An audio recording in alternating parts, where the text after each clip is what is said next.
జనసేన పార్టీకి నాయకులు ఎంతమందినా రావచ్చు, వెళ్ళిపోవచ్చు, ఒక రాజకీయ ప్రక్రియలో భాగం. కానీ జనసేనకి ఎప్పుడూ వెన్నంటి అండగా నిలబడేది, వెన్నుదన్నుగా ఉండేది జన సైనికులు. నేను ఇక్కడ మీ అందరినీ కోరుకునేది కూడా ప్రతి ఒక్క నాయకుల్ని ముందస్తుగా మా జన సైనికులకి మీరు దయచేసి కొంత గౌరవం ఇవ్వండి, వారి భావాలను అర్థం చేసుకోండి. మీకు గౌరవం ఇవ్వకపోతే నాకు గౌరవం ఇవ్వనట్టే. మా వాళ్ళందరినీ అర్థం చేసుకోండి.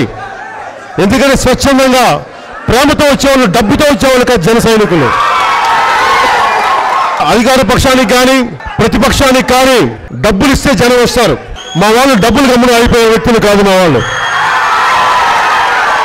మా వాళ్ళని కొంచెం అర్థం చేసుకోండి, మా వాళ్ళకి అండగా నిలబడండి. ఎందుకంటే మా వాళ్ళందరూ ప్రేమతోటి అభిమానంతో స్వచ్ఛందంగా గుండె కోసిచ్చే సైనికులు మా వాళ్ళందరూ. మా నాయకులందరూ కూడా చెప్తున్నాను, 2-3 భవిష్యత్తులు మార్చడానికి మేము వచ్చాం, నిలబడటానికి వచ్చాం, పోరాటం చేయడానికి వచ్చాం. ఈ రోజున మన ఉత్తరాంధ్ర వెనుకబాటుతనానికి ఎక్కడ ఏసీ రూమ్ లో కూర్చొని ఎవరు చెప్తే వినడానికి నేను రాజకీయాల్లోకి రాలేదు.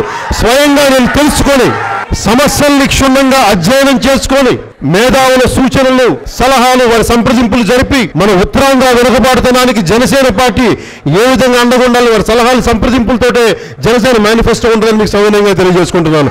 ఈ రోజున జనసేనకి నిలబడింది a common man protection force లో ఏ యువత అయితే ఆ యువత నాకు అండదండలుగా ఉంది.